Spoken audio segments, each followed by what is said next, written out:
వెంకటేశ్వర స్వామి మొక్కుబడి చెల్లించుకునే భాగంగా ఈరోజు పాయకరపేట నియోజకవర్గంలో నా సోదరులందరితో పాటు ఈరోజు ఈ కార్యక్రమానికి రావడం జరిగింది. తిరుమల తిరుపతి దేవస్థానానికి రావడానికి మెట్ల మార్గాన రావడం జరిగింది.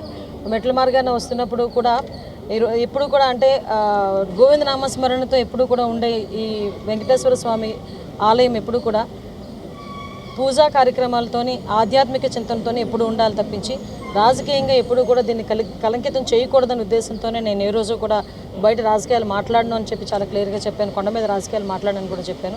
అందులో భాగంగానే ఒకటే చెప్తున్నాను, ఆ వెంకటేశ్వర స్వామి దయ ఈరోజు మా అందరి మీద, ముఖ్యంగా చంద్రబాబు నాయుడు గారి మీద, ఎన్డీఏ కూటమి అందరి మీద ఉండి మంచి పరిపాలన అందించడంలో ఆ దేవదేవుని ఆశీస్సులు ఉండాలని మనస్ఫూర్తిగా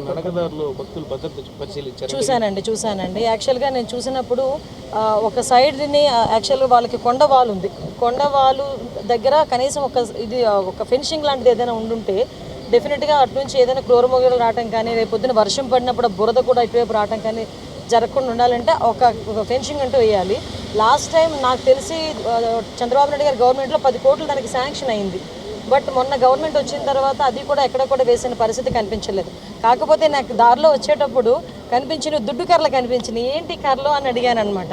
ఇవేనండి పులులను కొట్టబోయే కర్రలు, వీటికి స్టిక్కర్లు అంటించి ఆ రోజు మా అందరికీ ఇచ్చారండి అని దారిలోని నడకదారిలో ఉన్న భక్తులు కొంతమంది నాకు చూపించడం కూడా జరిగింది. అయితే అదే నవ్వుకున్నాం మేమందరం కూడా. అంటే పులిని కర్రతో కొట్టే సంస్కృతిని తీసుకొచ్చారు లాస్ట్ గవర్నమెంట్. కానీ విషయం ఏంటంటే ఎట్టి పరిస్థితుల్లో ఇప్పటికీ కూడా భక్తులకి ఎక్కడా కూడా అసౌకర్యం కలగకుండా ఉండే విధంగా సదుపాయాలన్నీ కూడా పెట్టించాలి. ఇప్పుడే 1 మంత్ అయింది. ఇప్పుడు గవర్నమెంట్ చేంజ్ అయ్యి ప్రతి ఒక్కరు కూడా ఈఓలు జేఈఓలు అందరూ కూడా మారున్నారు.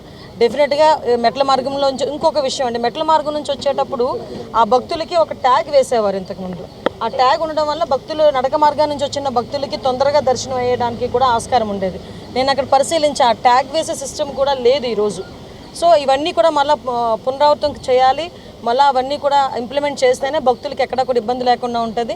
ఎందుకంటే ఆ దేవదేవుని వెంకటేశ్వర స్వామి ఆలయంలో చిన్న దర్శనం చాలు అనుకుని కొన్ని వేల కిలోమీటర్ల నుంచి ఇక్కడికి వచ్చిన తర్వాత మెట్ల మార్గం నుంచి వచ్చినప్పుడు కూడా ఎటువంటి అసౌకర్యం కలగకూడదు. అట్ ద సేమ్ టైం దర్శనంలో కూడా ఎటువంటి ఇబ్బంది కలగకుండా చూసుకునే బాధ్యత కూడా గవర్నమెంట్ తీసుకుంటుందని మీకు ఈ రకంగా తెలియదు. ప్రెజర్ ఉంది అని చెప్పేసి అతను కనిపించట్లేదు అన్నారు. ఎన్డీఆర్ఎఫ్ బృందాలు అన్నీ కూడా చుట్టుపక్కల ప్రాంతాలన్నీ కూడా ఎత్తుకుతున్నారండి.